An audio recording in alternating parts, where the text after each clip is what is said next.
provincial government sa Misamis Occidental nangandam alang sa 95th Provincial Anniversary Celebration. May report si Glenn Ray Roduna.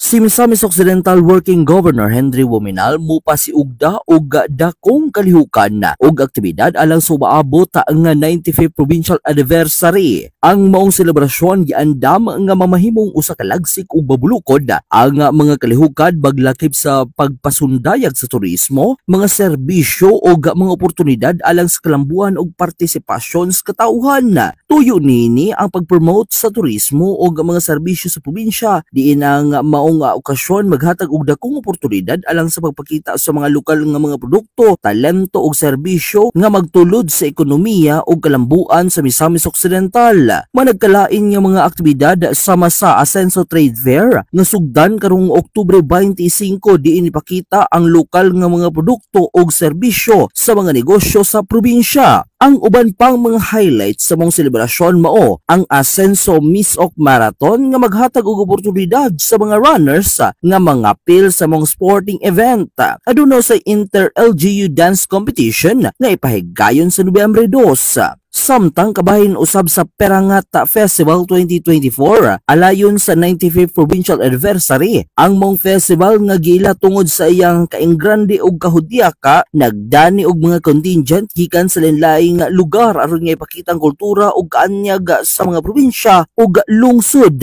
5 ka mga contingents ang gikan sa gawa sa Misamis Occidental samtang 5 usab ang gikan sa probinsya. Sambuanga Sibugay Sibug Festival nga gapresentahan sa Aim High College Incorporated. Dipolog City Pagsalubok Festival nga gapresentahan sa Bili Filipina Dance Guild Incorporated. Surigao City Banok-Banok Marandaw Karandaw Festival nga gapresentahan sa Surigao City National High School Special Programs in the Arts.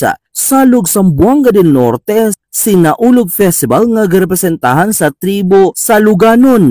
Misamis Oriental Cuyamis Festival nga garepresentahan sa Mais Performing Arts sa Claveria. Ozamis City Perangata sa Ozamis Festival nga garepresentahan sa Asenso Ozamis Contingents.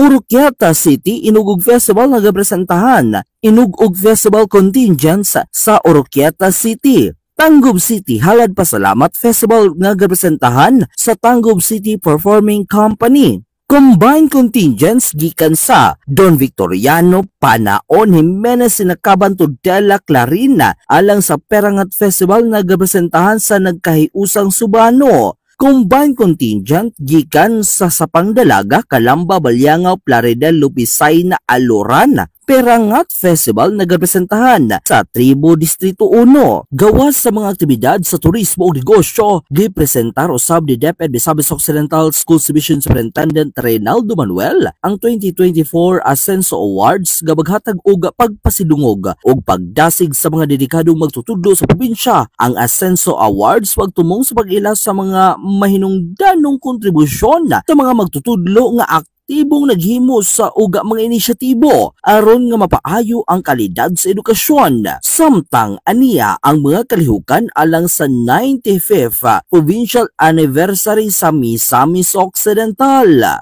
October 25 opening sa Asenso Trade Fair. November 2 opening sa Inter-LGU Dance Competition. November 3 Asenso Miss Ok Marathon and Vauci Free Miss Ok Campaign. November 4 ang Day 1 sa Governor Henry S. Wominal Open Chess Tournament.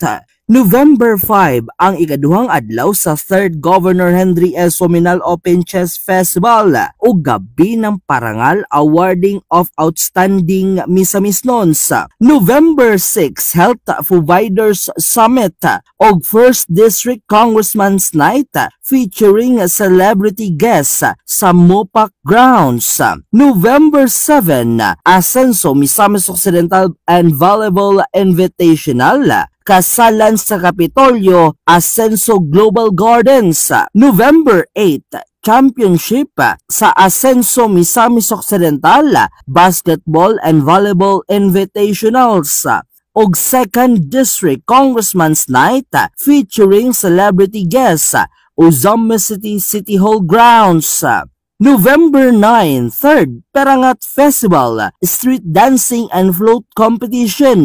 November 10, Inauguration of God Center Amora. November 11, Ascenso Trade Fair, Closing and Awarding Ceremony. Gidasig ang mga misamisnons nga musalmot sa mga kalihukan na alayon sa provincial anniversary sa Misamis Occidental karong tuiga. Alang sa Ozamis Today, kini si Glenn Ray Ruluna.